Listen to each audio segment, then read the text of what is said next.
Hello friends, Saturday lunch என்னென்னு பார்க்கலாமா? இன்றைக்கி ஹெல்த்தியான லஞ்ச் தான்.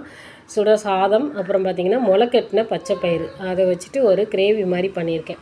சாதத்துக்கும் சாப்பிட்டுக்கலாம். அடுத்ததாக நம்ம இது சப்பாத்தி கூட நைட்டு மிச்சம் இருந்ததுன்னா நம்ம சேர்த்து சைட் டிஷ்ஷாக வச்சுக்கலாம். அதுக்கடுத்து பார்த்திங்கன்னா நம்ம முருங்கீரை பொரியல் பண்ணியிருக்கேன். முருங்கீரை கொஞ்சம் இலசா வந்ததுனால அதை பொரியல் பண்ணியிருக்கேன். வெயில் காலத்தில் முருங்கீரை செய்யக்கூடாது, ஏன்னா கொஞ்சம் ஹார்டாக இருக்கும். அப்படிங்கிறதுனால கொஞ்சம் குக்கரில் ஒரே ஒரு விசில் வச்சுட்டு அந்த குக்கரை சீக்கிரமாகவே விசில் எடுத்து விட்டேன். அதனால் பொரியல் பண்ணிட்டேன். அடுத்ததாக பார்த்திங்கன்னா ரசம். நம்ம பசங்களுக்கு தாளித்த மோர் தான் பிடிக்கும். சும்மா தயிர் கொடுத்தோம்னா சாப்பிட மாட்டாங்கனால தாளித்து அது அந்த தயிர். அடுத்ததாக உருளைக்கிழங்கு பார்த்திங்கன்னா மார்க்கெட்டுக்கு புதுசாக வந்திருக்கு. பார்க்க அழகாக இருக்குது. ஆனால் பார்த்திங்கன்னா பொரியல், அதாவது ஃப்ரை பண்ணோம்னா சர்க்கரை வள்ளிக்கிழங்கு மாதிரி ஆயிடுச்சு. ஆனால் டேஸ்ட்டு ஒன்றும் குறையலை, பரவாயில்ல. அப்புறம் அப்பளம். அதுக்கடுத்து பார்த்திங்கன்னா புளிமண்டி. இது தோசைக்கு ஒரு துவையல் பண்ணியிருந்தேன். அதையும் இன்றைக்கி சைட் டிஷ்ஷாக வச்சுக்கலாம்னு.